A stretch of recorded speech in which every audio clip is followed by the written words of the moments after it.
Bonjour à toutes et à tous, c'est Gaëtan NutriDoc, j'espère que vous allez bien et bienvenue dans cette nouvelle vidéo dans laquelle je vais vous parler des erreurs sur PropFirm. Donc ça fait un petit moment que j'avais pas posté de vidéo sur YouTube, j'avais fait des changements au niveau de mon rythme de vie, j'ai déménagé au Canada, donc il y a eu pas mal de choses qui se sont passées entre temps, mais maintenant je vais reprendre les vidéos de façon assidue afin de vous partager un maximum de valeur sur les PropFirm, le scalping et le volume profile et le price action. Donc, on va tout de suite commencer sans plus de blabla. Donc, si vous travaillez sur PropFirm, vous avez sûrement déjà raté des challenges. Vous êtes parfois arrivé même funded. Vous allez être près du payout, mais il vous manque un petit quelque chose pour faire le payout, pour arriver à retirer de l'argent. Et au final, c'est normal. 95% des gens vont perdre de l'argent en trading. Les PropFirm ne feront pas exception. Et c'est comme ça que les PropFirm vont gagner de l'argent. Vous faites des challenges, vous échouez, vous passez funded, vous payez les frais. Et après, potentiellement, vous allez ne pas avoir de payout. Et c'est là que les PropFirm s'en mettent plein les poches. Mais avec les astuces que je vais vous donner, ça n'arrivera plus. Maintenant, vous allez faire les payouts et vous allez enfin pouvoir rentabiliser l'argent que vous avez mis dans les PropFirm. Donc l'erreur numéro 1, je pense que vous la voyez venir, c'est une erreur qui est évidente, mais qui pourtant fait la différence, c'est une mauvaise gestion du risque. Donc mauvaise gestion du risque, c'est quoi? Ça peut être plusieurs choses. C'est la taille de contrat, c'est le profit qui est trop élevé par rapport au stop loss. Je le dis dans ce sens-là expressément parce que souvent, quand on est en évaluation, on va vouloir directement accéder au compte financé en 1, 2, 3 trades. On va vouloir brûler les étapes parce que le test nous a coûté 20 $ avec la promotion. On estime que ce n'est pas la même chose que de perdre son argent avec son capital. Donc on va rusher les étapes. J'ai pris mes graphiques à côté de moi et c'est pas pour rien. Je vais vous donner des exemples concrets de gestion du risque pour illustrer cette première erreur qui est pourtant fréquente mais si facile à éviter. Donc pour cela, il faut tout d'abord se rendre sur l'actif de votre choix. De mon côté, je vais trader le SP et le Nasdaq sur les PropFirm futurs. Je précise que je trade uniquement les futurs parce que j'estime que les PropFirm CFD, il y a beaucoup de scams. Il y a beaucoup de fois où les gens ils arrivent au niveau du payout et là, ils sont refusés pour une raison X ou Y et ils ne voient jamais la couleur de leur argent. Donc c'est pour ça que je recommande vraiment les PropFirm futurs. Plus tard dans la vidéo, je vais vous recommander celles que j'utilise. Aucun problème. Donc, on est sur le graphique et là, comme vous pouvez le voir, j'ai un setup adapté au volume profile. J'ai un graphique avec du Renko footprint, j'ai un graphique avec le SP en grosse unité de temps et le Nasdaq en grosse unité de temps. Comme ça, je peux monitorer les corrélations et je peux monitorer le mouvement du prix, car je suis plus en scalping. C'est aussi un gros avantage pour les PropFirm d'être en scalping, surtout sur futur, parce que souvent le drawdown va être suiveur. Et donc ça fait partie de la gestion du risque d'intégrer le stop suiveur. Parce que si par exemple vous êtes en bénéfice de plus 500 $ et vous sortez à break-even, potentiellement ils ont déjà commencé à manger dans votre perte maximale du jour. Donc il faut considérer tous ces éléments lorsque vous faites le choix de la PropFirm. Maintenant, au niveau de la gestion du risque, qu'est-ce que je vais recommander? Donc, moi, ce que je recommande, c'est tout d'abord de regarder combien de drawdown vous avez le droit chez votre PropFirm. Imaginons PropFirm assez standard sur futur, vous avez le droit à 1, 2, 3% de perte. Par exemple, typiquement avec un compte à 50 000, en général, vous avez le droit à 2500 de perte, ce qui est, si je ne m'abuse, 5%. Donc, si on sait qu'on a le droit à 5% de perte, il faut maintenant calculer combien de trades on gagne, combien de trades on perd en moyenne. Si vous faites en général un gain pour une perte, donc 50% de win rate, il faudra risquer environ 0,5% par trade. Ça laissera la place à 10 erreurs. Comme ça, statistiquement, vous avez quand même une très bonne espérance de gain. Si vous avez un peu plus de taux de succès, si par exemple vous faites plus du scalping comme moi, vous allez pouvoir risquer 1% par position. Parce que 1%, si vous êtes à 75% de succès, pour faire 5 pertes de suite complètes, c'est-à-dire 5 stop loss complets, statistiquement, ça ne se produit pas tous les jours. Et c'est ça qu'on va chercher. Il faut vraiment voir la ProFirm comme un business. C'est-à-dire que vous prenez des comptes, vous les financez, vous faites des payouts, et ensuite, si vous les cramez, c'est pas grave. Vous essayez évidemment de les garder, mais on essaye de faire ce cycle, ProFirm, payout, et puis on essaie d'aller chercher un peu plus. Mais si on le crame, c'est pas grave. C'est l'argent qui sort, l'argent qui rentre. C'est vraiment comme un business. Donc, moi, je vais vraiment me concentrer sur le scalping. Donc, dans cette vidéo, si vous faites plutôt du day trading, il va falloir ajuster. Donc, pour du scalping, 1% de risque, c'est vraiment bien. 1% de risque sur un compte à 50 000, ça va être 500 $. 500 $. Comment calculer ça selon l'actif sur lequel vous tradez? Si vous êtes par exemple sur le SP500 comme moi, 500 $, c'est 10 points ou 40 ticks. Donc, 10 points sur le SP, c'est quand même assez large. Donc, vous pouvez travailler soit à un contrat, soit à deux contrats. Ça va être 50 $ ou 100 $ le point selon votre distance de stop. Si vous êtes plutôt sur le Nasdaq, là, c'est 20 $ le point, mais c'est très volatile. 25 points de stop sur le Nasdaq, selon la période, ça peut être très serré. Juste un petit slippage et vous pouvez vous faire sortir de votre position. Donc, sur le Nasdaq, je vais recommander plutôt de travailler en micro-contrat. Entre 2 et 5 micro-contrats pour faire entre 4 et 10 $ le point. À ce moment-là, ça vous laissera plus de marge de manœuvre, même en scalping, pour pouvoir réussir votre évaluation. Donc déjà, si vous mettez en place ce premier conseil, vous allez faire mieux que 9 personnes sur 10. Parce que le nombre de personnes que j'ai vu échouer parce qu'ils ont mis des tailles de lot démesurées et pas du tout adaptées, ça leur a coûté quand même pas mal d'argent. L'erreur numéro 2, c'est ne pas comprendre la règle de la ProFirm. Et là, je reviens à ce que j'ai déjà mentionné juste avant. Ça va être le drawdown suiveur, par exemple. Donc, je vais faire un petit aparté pour expliquer cette règle. Le drawdown suiveur, qu'est-ce que c'est? Imaginons que vous êtes sur une ProFirm qui vous laisse 2500 $ de drawdown. Donc, on va visualiser un peu mieux tout ça. Donc, pour cet exemple, je vais prendre un compte classique à 50 000 avec 2500 $ de drawdown.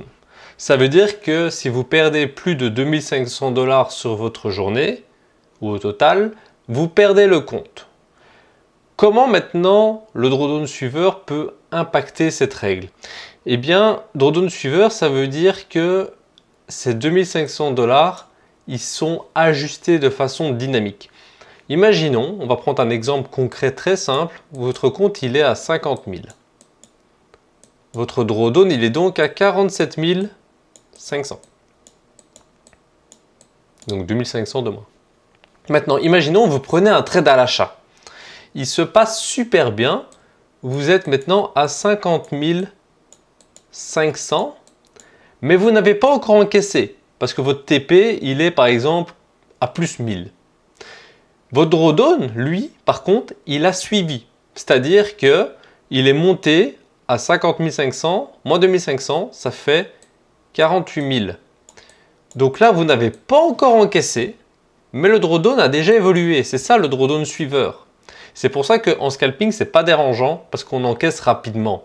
Mais en intraday, ça peut faire très mal parce que par exemple, imaginons, là, votre trade, au lieu d'arriver à plus 1000, il finit à moins 500 parce que vous avez tenté le coup, mais malheureusement, ce n'est pas passé. Vous êtes donc à 49 500 encaissé. Mais votre drawdown, lui, vu que vous avez eu un run-up, il est plus qu'à 48 000. Donc vous avez déjà plus que 1500 de drawdown. Donc vous avez perdu 1000 de drawdown alors que vous avez perdu que 500. Donc c'est pour ça que comprendre les règles de la ProFirm, c'est super important. Parce qu'avec le drawdown suiveur, par exemple, ça peut faire mal si vous n'êtes pas en scalping. C'est une des règles qu'il faut faire super attention. Une autre règle, c'est par exemple la règle de consistance que beaucoup de ProFirm ont. Ça signifie que par exemple, votre meilleure journée ne peut pas faire plus de 30% de vos gains. C'est-à-dire que si par exemple vous passez le compte de 50 000 à 60 000, donc plus 10 000, plus 10 000, la règle des 30% va vous dire que votre meilleure journée ne peut pas faire plus que 30% de ça. C'est-à-dire 3 000. Donc, c'est vraiment toutes ces petites règles qui font que, en plus de la difficulté des ProFirm, parce que ça reste du trading, ça peut vous faire échouer. Donc vraiment, prenez le temps d'aller sur la FAQ ou sur une vidéo de quelqu'un qui présente, mais une vidéo récente parce que les règles évoluent, afin de bien comprendre les règles et de ne pas vous faire piéger par quelque chose qui au final est écrit noir sur blanc. C'est vraiment bête parce que vous payez votre test 20 $, ok, c'est pas grand chose, mais cumulé, ça commence à faire beaucoup. Donc, petit aparté, je voulais vous présenter la PropFirm que j'utilise au quotidien. Personnellement, je trade sur Bullnox. Donc, si vous êtes familier avec les PropFirm futures, vous connaissez probablement Bullnox. C'est une PropFirm qui maintenant commence à se faire un peu plus âgée. Ça fait déjà quelques années qu'elle existe. Elle est sortie en même temps plus ou moins qu'Apex. Donc, ça fait déjà quelques années. Et ce que j'aime bien chez cette PropFirm, c'est qu'ils font quand même souvent des promotions, souvent de 83 à 91%. Donc vous pouvez avoir un compte à 50 000 pour 20 $. Et ça, c'est vraiment pas mal. Donc 50K, en moyenne, c'est 20 à 30 $ selon la promotion. Ça, c'est quand même super intéressant. Et surtout, ils payent à chaque fois. 100% de mes demandes de payout chez eux ont été acceptées. Alors que chez Apex, j'ai déjà eu des problèmes. Chez Topstep, j'ai eu une seule fois un problème. Mais ils vont chercher parfois la petite bête pour ne pas vous payer. C'est le principe, on va payer pour leur service. Mais eux, leur but, c'est de vous faire consommer du challenge. Il ne faut pas l'oublier. Parce que si vous faites un payout, eux, ils perdent de l'argent, techniquement.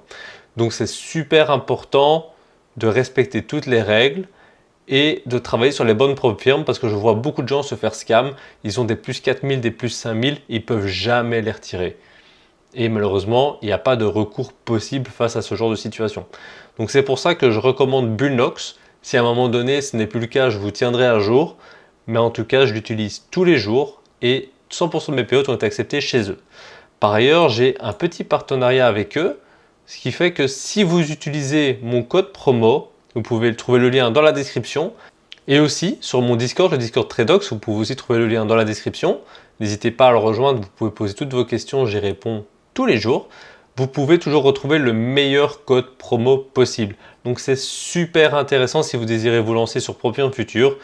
Code 85 Tradox, vous avez 85% de remise instantanément sur tous les comptes. La troisième erreur, c'est faire de l'overtrading pour essayer de financer le compte le plus rapidement possible. Ça, malheureusement, c'est une erreur qui est fatale. C'est-à-dire que vous vous dites, voilà, il me faut 3000 $ de bénéfices pour avoir mon compte financé. Souvent, ça va être ça les règles, hein. C'est 2500 de drawdown, 2500 de pertes acceptées pour 3000 de target. Ça, c'est le contrat de base pour un compte à 50 000 chez Bullnox et chez pas mal de PropFirm d'ailleurs. Et souvent, on va vouloir brûler les étapes parce qu'on se dit, je suis en compte démo, j'ai payé 20 $, ça ne m'a pas coûté grand chose, au pire, j'en reprends un autre. Oui, mais non, parce que non seulement ça donne des mauvaises habitudes, vous allez prendre l'habitude de rusher les comptes, ce qui peut être intéressant si vous êtes rentable depuis longtemps et que vous faites pas mal de payouts. Mais dans ce cas-là, vous n'avez pas besoin de cette vidéo, vous ne faites pas d'erreur, vous faites des payouts, donc bravo à vous. Si vous êtes ici, c'est que comme la majorité des traders, et je suis passé par là aussi, vous n'avez pas toujours réussi à avoir des comptes financés et à avoir des payouts. Donc moi, je vous recommande vraiment de trader normalement. Quand je dis trader normalement, c'est le risque adapté, comme on a vu juste avant, bien respecter les règles de la PropFirm et surtout ne pas rusher. C'est-à-dire que si le compte, ça vous prend 2 mois pour le passer, ça vous prend 2 mois pour le passer. Parce qu'imaginons, exemple tout bête, ça vous prend 2 mois pour faire 3000 $. Combien vous a coûté le compte? Vous avez payé, imaginons, 25 $ pour le compte. Le premier mois. 25 $ le deuxième mois. Vous avez payé 140 $ d'activation. Vous avez donc payé au total 190 $ pour faire 3000 de bénéfices. Ces 3000 de bénéfices, bien entendu, vous ne pouvez pas y toucher parce que c'est le test. Vous êtes ensuite funded et là, vous ne payez plus rien. C'est fini les frais. Vous refaites la même performance, c'est-à-dire 3000 en 2 mois. Et vous faites votre premier payout à, imaginons, 1000 $. Donc en 4 mois, vous avez gagné 1000 dollars et vous avez dépensé 190 dollars. Vous êtes donc en bénéfice de 810 dollars. En 4 mois, ça paraît long. Mais au final, sur une année, ça va vous faire près de 4 à 5 000 dollars de bénéfices en trading. Et ça, tout le monde n'y arrive pas. La minorité y arrive. Donc déjà, vous serez dans le top en faisant ça. Et après, évidemment, on verra dans d'autres vidéos, il existe des astuces pour multiplier les gains, par exemple avec le copy trading sur plusieurs comptes. Imaginons maintenant que vous avez fait 10 000 dollars sur votre année de bénéfices sur un compte, mais rien ne vous empêche d'en avoir 3 ou 4, ce qui vous fera 30 ou 40 000 dollars. Bravo, vous vivez maintenant du trading. Ça peut aller très vite. Ça peut aller très vite à condition d'y aller lentement. Je précise que le jeu de mots n'était pas nécessaire, mais je l'apprécie. On va passer directement à la 4e erreur. Et ça, c'est une erreur que plus vous tradez depuis longtemps, plus vous la faites. Moi, le premier, et je dois me remémoriser cette erreur afin de ne pas perdre le cap. Cette erreur, c'est bien évidemment le journal de trading. On vous dit toujours, il faut un journal de trading. Quand vous êtes débutant, vous vous demandez comment est-ce qu'on fait un bon journal de trading. Vous cherchez des templates, vous trouvez un template, vous le complétez, tout se passe bien. Les 3 premiers mois, vous complétez votre journal de trading, vous progressez, vous vous dites c'est super, dans un an je vis du trading, c'est pour moi. Voilà maintenant 6 mois, 1 an que vous faites du trading, et le journal de trading, vous n'y avez plus touché depuis 3 mois, 6 mois, 1 an, 2 ans. Parce qu'en fait, c'est le genre d'outil, c'est indispensable de le faire. Peu importe son niveau, c'est indispensable. Tous les jours que vous tradez, il faut le compléter. Mais plus vous tradez depuis longtemps, moins vous sentez la nécessité de le compléter parce que c'est toujours la même chose que vous faites. Donc vos erreurs, vous les connaissez. Ah, c'est la psycho. C'est sûrement pas le technique, c'est juste la psycho. Et puis ce que vous faites bien, vous le savez aussi. Ah, j'ai bien géré mon risque cette fois-ci. Ah, c'est la psycho. Ah. Mais c'est que des souvenirs, c'est pas du concret. Et vous complétez plus votre journal parce que vous vous dites c'est toujours la même chose. Vous prenez même plus le temps de le faire, vous y pensez même plus. Donc j'insiste vraiment sur ce point. Le journal de trading, peu importe comment vous le faites par papier. D'ailleurs, hop, carnet, journal de trading. Moi je suis plus à l'ancienne, je le fais à la main. Je fais entre 3 et 5 trades par jour, je vais les noter. Vous êtes plus moderne, vous le faites sur Excel, très bien. Vous voulez faire un template Notion, c'est très bien. Mais faites-le. Si vous êtes débutant, je sais que vous allez le faire très rapidement. Si vous êtes avancé, je sais que vous avez abandonné votre journal de trading. Mais s'il vous plaît, faites-le. Parce que juste le faire et review une fois par semaine, ça va vous permettre de mettre le doigt sur toutes les erreurs. Et c'est comme ça que vous progressez, c'est prendre du recul. Qu'est-ce que je fais de bien? Qu'est-ce que je fais de mal? Comment je peux m'améliorer? Et on avance. Le trading, la difficulté, c'est pas la psycho. Ah, j'ai gardé mon trade. Ah, le mot espoir. Non. La difficulté du trading, c'est de se remettre en question. Le marché évolue, notre personnalité évolue. Donc entre le jour 1 et le jour 500, on ne trade plus pareil. Et c'est même pas à cause de l'expérience qu'on a accumulée en trading, c'est juste que notre vie, elle a changé. Vous avez des nouveaux amis, de nouveaux cercles, de nouvelles femmes, de nouveaux enfants. Votre rythme de vie a changé, donc votre psychologie a évolué. Et ça se traduit sur les graphiques. Donc vraiment très important, journaler, se remettre en question, toujours, toujours, toujours. C'est le seul point qui vous fera vraiment évoluer. Et on va tout de suite attaquer la dernière erreur. Donc, on va tout de suite attaquer la 5e erreur. La 5e erreur, elle n'est pas spécialement propre aux propres firmes, plutôt au trading de façon générale, mais sur propre firme, c'est quand même bien exacerbé. C'est tout simplement le trade de vengeance, le revenge trading, comme on l'appelle, le grand vilain revenge trade. En fait, parfois, on n'est pas nous-mêmes.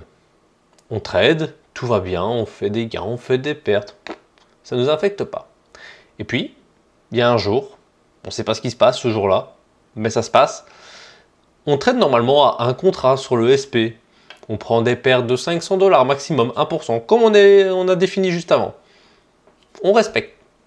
Et puis un jour, c'est pas ce qui se passe. On devient fou. On trade 1%, on prend une perte à moins 500. On prend une deuxième opportunité, c'est de nouveau une perte. On a perdu 2% sur la journée. Normalement, nos règles nous disent, tu as pris 2 pertes complètes, t'arrêtes pour aujourd'hui, tu vas faire que de la merde. Et là, qu'est-ce qu'on fait? On est malin, on est très malin. On reprend un trade, mais cette fois-ci, au lieu de prendre 1 ou 2 contrats, on va en prendre 2 ou 4 ou 5. On va mettre le maximum. On va se dire, foutu pour foutu, on y va.